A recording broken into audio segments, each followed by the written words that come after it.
So the NFL free agency has been a whirlwind, and I thought I'd update you guys on the free agency winners and losers. You know, a lot of teams got better, a lot of teams made big improvements, and a lot of teams stayed the same, or even worse, got worse. In this video, we're gonna break down what teams made the biggest improvements and what teams just didn't, the losers. Now, as always, if you're new here, feel free to subscribe to the channel and turn on notifications. I post sports videos and football videos and NFL videos daily. First up for the winners, we got the Tampa Bay Buccaneers. They walked away from Jameis Winston, they landed Tom Brady, they have more money to spend. Their team is going to be a legit contender. To be honest, I don't even think most teams had Brady mocked going to the Tampa Bay Buccaneers, but Brady said location was a big deal in his decision to go to Tampa Bay. And again, now they're going to be instantly in the hunt for a Super Bowl. So Tampa Bay was a big winner this free agency. In terms of losers, staying in Florida, we have the Miami Dolphins. So the Dolphins had a lot of money to spend. They got some draft picks to use too. But in terms of the money they spent, they really just overspent on guys. They gave Byron Jones almost $100 million. They overpaid Kyle Van Noy. And then they overpaid some mediocre guys too. They overpaid Jordan Howard,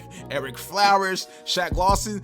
They just spent a lot of money in a bad way. Like, I doubt this team is going to be good next year. I would be shocked if they honestly have more than maybe 5-6 wins. Spent a lot of money, just didn't spend it wisely. In terms of winners, we have the San Francisco 49ers. Now, the 49ers lost a huge piece into DeForest Buckner. He was an elite defensive tackle for their team, but more than likely, he was going to be walking next year. They traded him for the number 13 overall pick, which is honestly pretty solid. And they can get some really good talent right there too to replace him or fill another hole. And this also allows them to get George Kittle paid, get him under contract. So 49ers constantly making good front office moves. Big free agency winner. Another loser, for now at least, haven't said this in a while, the New England Patriots. So we all know they let Tom Brady walk, but even more so than that, they lost all of their starting linebackers, and right now they just have a ton of holes to fill. Some people say they could be taking for Trevor Lawrence. We all know Trevor Lawrence, he's like, I don't know. In my opinion, he is football Zion. In a sense, this is the guy that people have been waiting to draft and pick since he was in high school. And that time will be coming soon. So some people say they're tanking. We're not really sure, but right now they lost all of their starting linebackers. They don't have a quarterback. They don't have a great receiver core. They don't have a great backfield. They're just a really bad team right now, but they got money to spend and draft picks to make. Next up, we have the Los Angeles Chargers, another winner, and they might not be done winning. So the Chargers decided to let Melvin Gordon go, re-up with Austin Eckler, got a pretty good deal with him. They moved away from Phillip Rivers.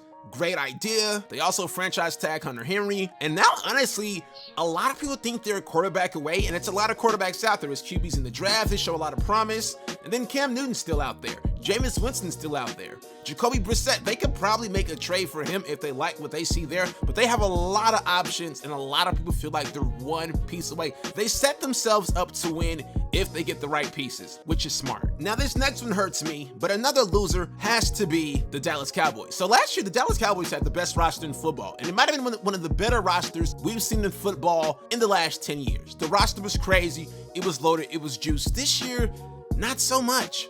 They paid Amari Cooper, still haven't paid Dak, franchise tag Dak, let Byron Jones go, let their top pass rusher go, and now a defense that was porous last year and couldn't really stop a nosebleed almost got even worse. The Cowboys are very similar to the Miami Dolphins, is they spend a lot of money, they just spend it on the wrong guys and in the worst of ways.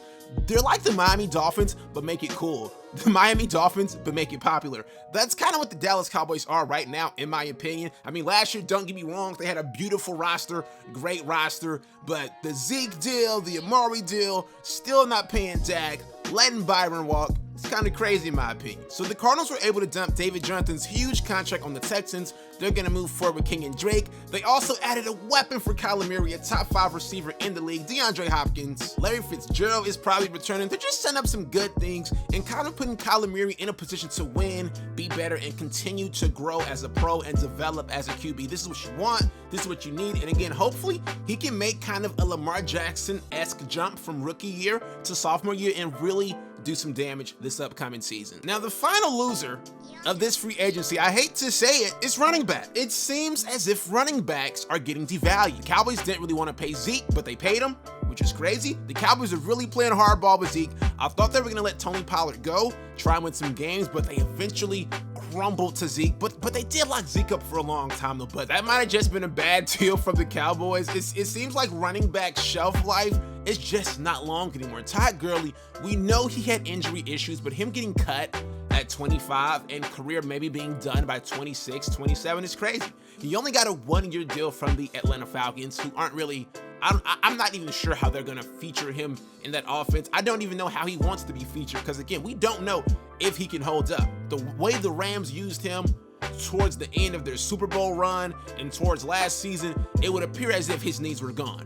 It's not much gas left in the tank. Derrick Henry, another great running back, pretty much the backbone of that team. That team just doesn't team. It doesn't go without him. They refuse to pay him. They pay the running back or the quarterback who hands him the ball instead of him. I'm gonna just say this. In my opinion, Ryan Tannehill isn't better than Marcus Mariota. I think they tried to make Mariota a passer rather than just leaning on Derrick Henry, which is what they did with Tannehill. They knew what they had in Tannehill, so they said, okay, let's lean on this guy. Let's have him be the face of the offense. Let's have him pretty much carry the load of the offense instead of the quarterback. And I feel like Mariota could have did that. But nonetheless, Tannehill did the job and Tannehill got paid. And again, it leaves Derrick Henry franchise tag in a position where your shelf life, it just isn't that long. Now, luckily, he wasn't running to the ground his earlier years in his career, but running backs, I don't know, man.